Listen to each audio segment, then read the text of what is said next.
রাধে রাধে, হরে কৃষ্ণা। আজ বরুথিনী একাদশী, বৈশাখ মাসের কৃষ্ণপক্ষিয়া একাদশী। অনেক ভক্তরাই আজকে বরুথিনী একাদশী পালন করছেন। তাই বরুথিনী একাদশী পালনের সাথে সাথে বরুথিনী একাদশীর মাহাত্ম্য শ্রবণ করাও অতি গুরুত্বপূর্ণ। তাই আজ আমরা বরুথিনী একাদশীর মাহাত্ম্য শ্রবণ করব, যার ফলে আমাদের গোলকধামের প্রাপ্তি ঘটবে। তাহলে আসুন শ্রবণ করা যাক। বৈশাখ কৃষ্ণপক্ষিয়া বরুথিনী একাদশী ব্রত মাহাত্ম্য ভবিষ্যতর পুরাণে যুধিষ্ঠির শ্রীকৃষ্ণ সংবাদে বর্ণনা করা হয়েছে। যুধিষ্ঠির মহারাজ শ্রীকৃষ্ণকে বললেন, হে বাসুদেব, আপনাকে প্রণাম। বৈশাখ মাসের কৃষ্ণপক্ষের একাদশী কী নামে প্রসিদ্ধ এবং তার মহিমাই বা কী, তা কৃপা করে আমাকে বলুন। শ্রীকৃষ্ণ বললেন, হে রাজন, ইহলোক ও পরলোক বৈশাখ মাসের কৃষ্ণপক্ষিয়া একাদশী বরুথিনী নামে বিখ্যাত। এই ব্রত পালনে সর্বদা সুখ লাভ হয় এবং পাপক্ষয় ও সৌভাগ্য প্রাপ্তি ঘটে। দুর্ভাগা স্ত্রীলোক এই ব্রত পালনে সর্বসৌভাগ্য লাভ করে থাকে। ভক্তি ও মুক্তি প্রদানকারী এই ব্রত সর্বপাপহরণ এবং গর্ভবাস যন্ত্রণা বিনাশ করে। এই ব্রত প্রভাবে মান্ধাতা, ধুন্ধুমার আদি রাজারা দিব্যধাম লাভ করেছেন। এমনকি মহাদেব শিবও এই ব্রত পালন করেছিলেন।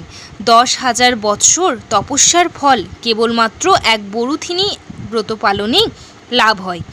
যে শ্রদ্ধামান ব্যক্তি এই ব্রত পালন করেন তিনি ইহলোক ও পরলোক সমস্ত প্রকার বাঞ্ছিত ফল লাভ করেন।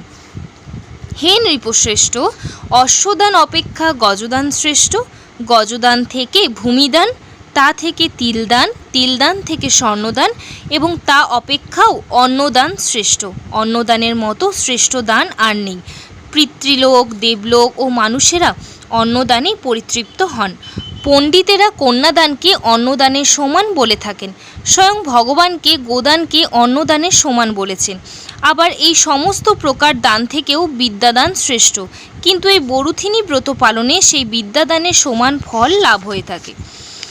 পাপমতী যেসব মানুষ কন্যার উপার্জিত অর্থে জীবন ধারণ করে, পুণ্যক্ষয়ে তাদের নরক যাতনা ভোগ করতে হয়। তাই কখনো কন্যার উপার্জিত অর্থ গ্রহণ করা উচিত নয়। যে ব্যক্তি বিভিন্ন স্বর্ণলঙ্কার সহ কন্যাদান করেন তার পুণ্যের হিসাব স্বয়ং চিত্রগুপ্তও করতে অসমর্থ হন, কিন্তু বরুথিনী ব্রত পালনকারী কন্যাদান থেকেও বেশি ফল লাভ করে। ব্রতকারী ব্যক্তি দশমীর দিনে কাঁসার পাত্রে ভোজন, মাংস, মসুর, ছোলা, শাক, মধু, অন্যের প্রদত্ত অন্নগ্রহণ, 2 বার আহার ও মৈথুনী পরিত্যাগ করবে। দ্রুত ক্রীড়া, নেশাজাতীয় দ্রব্য, দিবানিদ্রা, পরনিন্দা, পরচর্চা, প্রতারণা, চুরি, হিংসা, মৈথুন, ক্রোধ ও মিথ্যাবাক্য একাদশীর দিনে বর্জনীয়।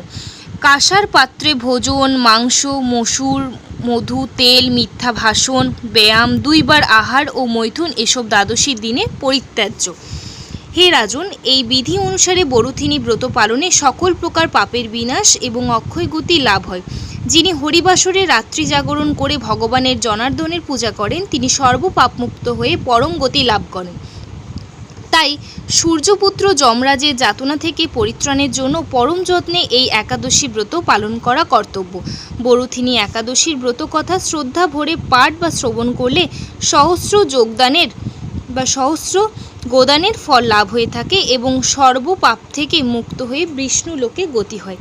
তাই আপনারা প্রত্যেকে এই বরুথিনী একাদশী মাহাত্ম্য কথা সকল অন্যান্য ভক্তদের সাথে শেয়ার করুন, যাতে তারাও এই ব্রতকথা শুনে পরম গোলকধাম প্রাপ্তি করতে পারে। রাধে রাধে।